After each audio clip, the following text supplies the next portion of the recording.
네.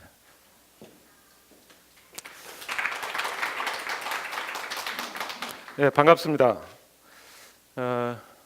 이 자리에 시장님도 나와 계시는데요.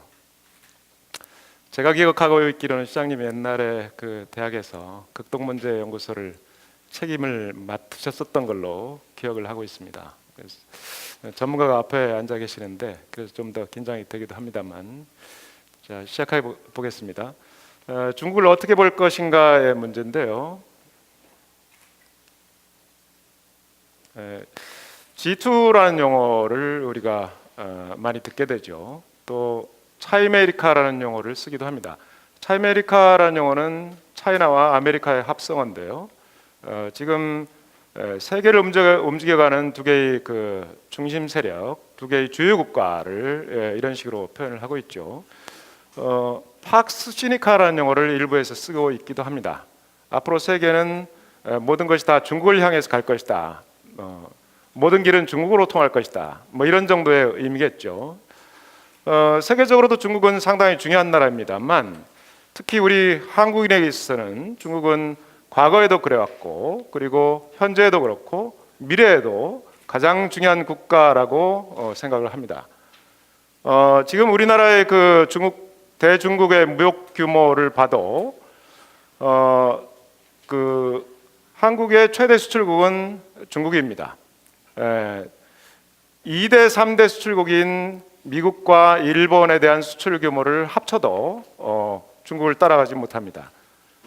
홍콩과 대만 정도의 그런 우리가 뭐 중화권이라고 부를 수 있습니다만, 중화권 전체에 대한 그 수출 규모는 미국과 일본에 대한 수출을 합친 것보다도 대략 한 2배 정도가 됩니다. 수입에 있어서도 우리나라의 최대 수입국은 바로 중국이죠. 중국은 현재 한국인들에게 있어서 경제적으로 대단히 중요한 나라라고 얘기를 할 수가 있습니다. 거기에다가 지금 한중 양국 간에는 대단히 많은 그 양국 국민들이 오가고 있죠. 한국의 그 해외 방문 국가 중에서 첫 번째 국가가 중국입니다. 제2위가 일본인데, 작년도의 통계를 보면 일본에 비해서 한국인들 중에서 일본을 방문한 관광객에 비해서 대략 한 2배 정도, 약 400만 명 정도가 중국을 간 것으로 이렇게 통계가 나와 있습니다. 중국의 관광객들도 한국을 대단히 많이 방문을 하고 있죠. 작년도의 통계를 보면 일본 관광객이 좀 더 많습니다만, 일본 관광객은 감소 추세고 중국 관광객은 증가 추세이기 때문에 아마 1, 2년 사이에 그 한국에 대한 방문객도 그 순위에 있어서 제1순위 국가가 바로 중국이 될 겁니다. 중국인 관광객이 이렇게 많다 보니까 거기에다가 그 중국인 관광객들의 1인당 소비 규모도 상당히 크죠. 그래서 작년도의 통계를 보면 일본인 관광객의 1인당 지출 규모에 비해서 대략 한 2배 정도 이렇게 통계가 나와 있습니다. 보통 이런 식의 얘기를 하죠. 일본인 관광객은 한국에 방문하면 마트에서 과자를 사고, 중국인 관광객은 한국을 방문하면 백화점에서 명품을 산다. 이런 식의 얘기가 있을 정도입니다. 그런데 한국과 중국의 관계가 그렇게 밀접하고 개인적으로나 뭐 국가적으로 접촉할 일이 대단히 많은데, 과연 우리 한국인들은 중국을 제대로 정확하게 오류 없이 편견 없이 인식하고 있는가, 이런 문제를 한번 생각을 해보도록 하겠습니다. 한국과 중국은 전통문화의 연관성, 상호 영향 이런 문제 때문에 우리가 중국을 어떤 면에서 상당히 그 친숙하게 느끼고 있다고도 볼 수 있죠. 또 한국인들은 나름대로 중국은 이럴 것이다 라는 이런 생각들을 하고 있을 겁니다. 그런데 우리가 생각하는 것과는 상당히 다른 부분이 많고, 우리는 그 피상적으로 알려지는 중국에 관련된 여러 가지 보도, 매스컴을 통한 그런 뉴스 이런 것을 통해서 중국을 잘못 이해하는 경우가 상당히 많지 않나, 이것이 제 생각입니다. 여러분들은 중국하면 어떤 이미지가 떠오르세요? 대다수의 한국인들은 중국하면 메이드 인 차이나, 그래서 대체로 이제 저가품을 많이 만드는 나라, 또는 좀 더 부정적인 인식으로 가면 그 짝퉁을 많이 만드는 나라, 이런 식의 인식을 하고 있는 경우가 상당히 많다고 볼 수 있습니다. 그런데 사실은 뭐 여기 이제 그 좀 전에도 말씀드렸지만 그 우리가 여기 계신 분들 가운데도 중국을 여행해 본 그런 경험이 있는 분들이 있을 겁니다. 그런데 중국이라는 나라가 대단히 넓은 나라이기 때문에 우리가 중국을 뭐 짧은 기간 방문했다고 해서 중국의 전체를 이해하기가 대단히 어려운 그런 국가가 바로 중국이라는 것이죠. 그래서 잘못하면 우리가 일부분의 그 중국에 관련된 경험을 가지고 중국에 관련된 일부분의 지식을 가지고 피상적인 그리고 부분적인 지식을 가지고 전체 중국을 판단하는 그런 오류가 생기지 않을까, 그런 관점에서 어떻게 하면 우리가 중국을 정확하게 인식할 수 있는가 하는 문제를 몇 가지 중요한 사례를 들어서 검토를 한번 해보자는 겁니다. 중국에 대해서 제대로 이해하기 위해서는 뭐 각 분야의 그 주제별 탐구가 사실은 필요하겠습니다만, 뭐 예를 들어서 지금 중국의 관광객들이 한국에 대단히 많이 오고 있는데 중국 중국인들의 음식 취향은 어떨 것인가 라든지 또 중국인들의 기질은 어떨 것인가라든지 이런 문제를 세부적으로 주제별로 이렇게 검토를 해봐야 되겠습니다만 그렇게 할 시간은 없기 때문에 중국을 이해하는데 중요한 키워드가 되는 몇 가지 사항을 중심으로 해서 중국을 어떻게 하면 전면적으로 편견 없이 정확하게 볼 수 있는가 하는 문제를 검토를 해보도록 하겠습니다. 뭐 여러분들이 다 알고 있다시피 중국이라는 나라는 영토가 대단히 넓죠. 중국에서는 뭐 이렇게 얘기를 하고 있습니다만 중국 영토는 동서로 약 5,200km, 남북으로 약 5,500km 이렇게 얘기를 하고 있죠. 면적으로 따지자면 960만 제곱킬로미터입니다만 우리 한반도 전체 면적의 약 44배. 그리고 사실은 뭐 우리 대한민국이라는 나라가 남한을 대상으로 해서 주로 움직여가고 있죠. 그래서 남한 영토하고 비교하자면 대략 96배 정도 됩니다. 중국의 행정구역이 1급 행정구역이라고 하는 것이 31개가 있습니다만 31개가 있습니다만 중국의 행정구역 한 개의 평균 면적이 우리 대한민국의 약 몇 배입니까? 한 3배 정도 된다고 얘기를 할 수가 있죠. 그렇게 넓은 중국을 우리가 특정 지역에 대한 경험 또는 매스컴에 보도되는 피상적인 몇 가지 사실을 통해서 이게 바로 중국이다, 마치 그것이 중국의 전체인 것처럼 이렇게 판단하면 오류가 생길 가능성이 대단히 높다는 것이죠. 자, 이제 이건 중국과 미국 그리고 일본과 한국의 인구 비교인데요. 현재 중국의 인구는 대략 한 14억 정도라고 얘기를 할 수 있습니다. 뭐 미국은 3억을 좀 넘고요. 일본은 대략 한 1억 2천만 정도. 한국은 뭐 5천만이죠. 한국하고 비교를 하자면 중국의 인구는 대략 한 30배 정도. 과거에 이제 이런 얘기가 있었어요. 중국의 그 총리하고 일본의 수상이 만났는데 일본의 수상이 그렇게 얘기를 했다는 것이죠. 우리 일본은 인구가 1억이 넘는다. 중국의 총리가 그 얘기를 듣고 있다가 우리 중국의 인구 통계의 오차가 1억이 넘는다, 이렇게 얘기를 했다는 그런 얘기가 있습니다. 뭐 그 일본 수상이 중국 인구를 몰라서 중국 총리 앞에서 인구 자랑을 했었겠어요. 이건 뭐 농담이겠죠. 어쨌든 중국의 인구는 그렇게 많은데 이것이 이제 중국을 판단할 때 중요한 키워드 중에 하나가 된다고 얘기를 할 수가 있다는 거죠. 만약에 그 한국에서 5대 대학을 가정할 수 있다고 한다면 단순히 산술적으로 인구 비례에 따라서 중국의 대학을 한국의 5대 대학 정도의 그런 수준이 되는 중국의 대학을 계산을 한다면 인구가 30배니까 150대 대학을 들 수가 있을 겁니다. 물론 뭐 학력 수준이라고 하는 것이 또 대학의 수준이라고 하는 것이 인구에 따라서 산술적으로 자동적으로 계산되는 것은 아닙니다만 우리가 중국을 볼 때는 그런 관점에서 볼 필요가 있다는 것이죠. 지대물박이라는 용어가 있죠. 뭐 중국 발음으로 하면 띠다우보라고 하는데 중국 사람들이 전통적으로 하는 표현입니다. 이게 땅은 넓고 중국에는 없는 물건이 없다는 것이죠. 중국 사람들은 전통적으로 이제 이런 생각이 상당히 강했죠.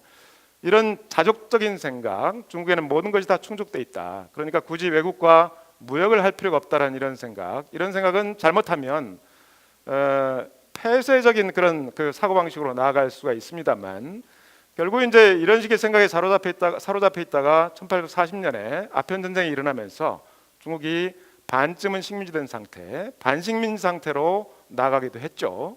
어쨌든 중국은 우리가 중국을 이해할 때 중요한 키워드로 우리가 먼저 생각을 해야 될 것이 중국이라는 나라는 대단히 넓고 그리고 많고 그리고 크다라는 건데요. 이것이 이제 워낙 크고 많고 넓기 때문에 중국이라는 나라가 상당히 다양하다는 것이죠. 그런 관점에서 우리가 중국을 볼 필요가 있다는 겁니다. 자,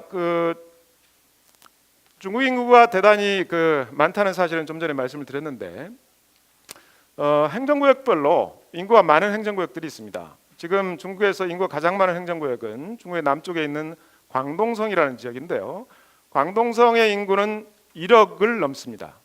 행정구역 한 개의 인구가 1억이 넘는다는 거죠. 물론 광동성은 중국에서 인구가 가장 많은 행정구역입니다만 인구 2위의 산동성 그리고 인구 3위의 행정구역인 하남성 같은 지역도 거의 1억에 육박하는 그런 인구를 가지고 있단 말이죠. 경제 규모로 봤을 때도 광동성의 GDP는 광동성이라는 행정구역은 중국에서 비교적 잘 사는 그런 지역입니다만 광동성 전체의 GDP가 거의 대한민국 전체의 GDP와 맞먹는 수준 정도로까지 지금 상승했다고 얘기를 할 수가 있습니다. 중국이라는 나라가 넓고 크다는 것은 이런 관점에서도 얘기를 해볼 수가 있는데요. 중국 각 지역의 1월 평균 기온인데 중국의 북방에 흑룡강성의 마카라는 지역이 있습니다. 이 흑룡강성의 마카라는 지역의 1월 평균 기온은 영하 30도예요. 최저로 내려가면 영하 50도 이상 이하로까지 내려가죠. 똑같은 1월입니다만 같은 나라에서 중국의 남방에서는 영상 10도 이상으로 올라간다는 거죠. 이게 중국이라는 거죠. 제가 옛날에 이제 가족을 데리고 중국에 있을 때 봄철이었습니다. 그래서 한국하고 이제 메일 같은 것도 자주 주고 받죠. 한국에는 친지 중에 한 분이 그런 메일을 보내왔어요. 지금이 한국은 황사가 대단히 심하다. 너는 중국에 있는데 중국은 얼마나 심하겠느냐. 한국도 이렇게 심한데. 근데 제가 있는 지역은 황사의 영향이 전혀 없었습니다. 황사의 발원지로부터 한국과의 거리보다도 황사의 발원지로부터 중국의 다른 지역과의 거리가 훨씬 더 멀기 때문이죠. 물론 이제 이 황사의 피해 규모는 바람, 기류의 영향하고도 관계가 있겠습니다만 이런 식으로 중국을 판단하면 한국이 이렇게 황사가 심한데 중국은 황사가 얼마나 심할 것인가 이렇게 판단하면 중국에 대해서 제대로 된 인식을 갖게 되지를 못할 수 있다는 것이죠. 중국의 몇 개의 도시에 보면 민족원이라는 게 있습니다. 우리식으로 얘기를 하자면 민속촌이라고 할 수가 있죠. 근데 중국이라는 나라가 대단히 다양하기 때문에 중국의 민속촌은 정말로 볼거리가 많습니다. 자, 여기가 이제 제가 북경의 민족원에서 찍은 한 장면인데요. 여기는 이제 민족원에 가보면 대체로 중국의 소수민족들의 전통 거주 가옥 그리고 소수민족 가이드들이 이제 각 자기네 전통 가옥에 배치돼서 안내를 하고 있습니다만 소수민족과 한족의 차이는 대단히 크죠. 그래서 어떤 소수민족 같은 경우는 외관상으로도 확연히 구분이 되고 또 어떤 소수민족 같은 경우는 이게 동아시아 인종이 아닌 그런 인종들도 중국의 이제 소수민족 속에 포함되어 있습니다만 한족 간의 차이도 상당히 큽니다. 예를 들어서 어떤 사람이 중국의 남방에 관광을 갔다가 중국에 가보니까 중국 사람들은 키가 작더라. 이렇게 이제 판단을 하고 한국에 와서 얘기를 한다면 그것은 중국의 부분을 가지고 전체를 얘기한 그런 부정확한 판단이 된다는 것이죠. 대체로 이제 중국의 남방에 가면 같은 한족이라고 해도 기질적인 차이도 있습니다만 평균 신장이 상당히 작죠. 북방으로 가면 평균 신장이 커집니다.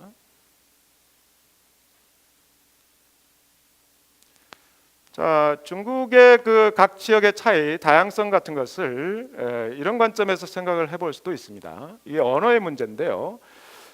중국은 뭐 56개의 민족이 모여서 이루어져 있습니다만 대체로 많은 소수민족들은 자기네 민족 고유의 언어를 가지고 있죠. 그런데 한족 간에 있어서도 이런 차이가 있어요. 우리가 방언이라고 하면, 사투리라고 하면 대체로 이제 의사소통이 되는 그런 언어를 방언이라고 우리는 보통 생각을 하죠. 중국에서는 방언 구역을 크게 7개의 권역으로 나누는데, 중국에서의 방언 구분의 기본은 의사소통이 서로 전혀 안 되는 겁니다. 그걸 기준으로 해서 7개의 방언 구역으로 나눈다는 것이죠. 지금 이 첫 번째 화면에 등장한 것이 이게 첫 번째 방언 구역, 관화 방언이라고 하는 겁니다. 관화 방언 말고도 나머지 6개의 방언 구역이 있습니다. 이 방언을 사용하는 지역의 사람들은 순수하게 그 지역의 방언만을 가지고 의사소통을 한다고 할 때, 같은 중국인이라고 해도, 같은 한족이라고 해도 서로 의사소통이 전혀 되지 않는다는 것이죠.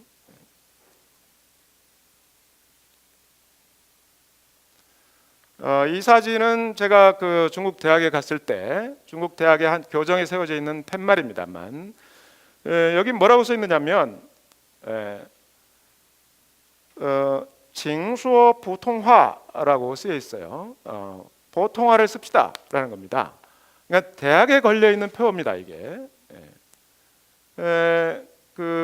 제가 이제 중국의 대학에서 1년간 강의를 한 적이 있는데 그런 경험이 있었어요. 이제 중간고사를 구술고사를 보는데 여러 명의 학생들이 이제 시험을 보고 쭉 나갔죠. 근데 한 학생이 제 앞에 와서 이제 구술 그 고사를 보는데 그렇게 얘기를 하는 거예요. 자기는 교수님의 말씀을 잘 못 알아들어서 공부를 잘 못했다는 거예요. 내가 외국인인데 그러면 내 중국어가 엉터리 중국어라는 건가? 퍼뜩 그런 생각이 먼저 떠오르잖아요. 그런데 그럴 리는 없죠. 이미 한 달 이상 강의를 했고, 강의를 하면서 학생들의 표정이나 반응이나 이런 것들 늘 살펴가면서 강의를 했는데, 더군다나 앞에 이제 그 시험을 보고 나간 친구들은 다 문제가 없이 시험을 봤는데, 그래서 이제 질문을 했죠. 무슨 얘기냐? 그게 무슨 얘기냐? 그랬더니 자기의 중국어 표준말 실력이, 보통화 실력이 부족해서 교수님의 말씀을 잘 못 알아들어서 공부를 제대로 못했다, 이렇게 대답을 하는 거예요.